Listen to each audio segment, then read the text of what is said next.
Jewel of the Empire, capital city of Great Britain, home to Queen Valentina II. With a bustling population of over 6 million souls, London is the largest city in Europe, rivaled only by Paris in size, scope, and wonder.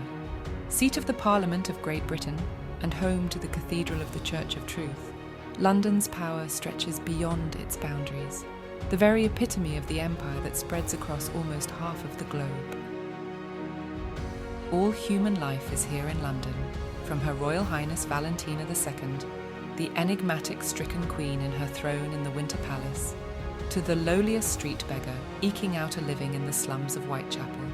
From grand museums exhibiting marvels obtained from across the empire, to halls of science which further humanity's understanding, the empire's capital is a beacon of enlightenment and education. And with its lively entertainment, nightlife, historical sites and wonders around each and every corner, London is a city which never disappoints. But it is also a place of secrets, intrigue, and of danger. Vicious criminal gangs, assassins from the Republic, creatures of the night, and of nightmare. And it is these very dangers you must face.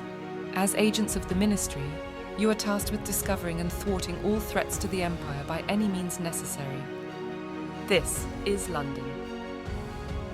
And it's where your adventures begin.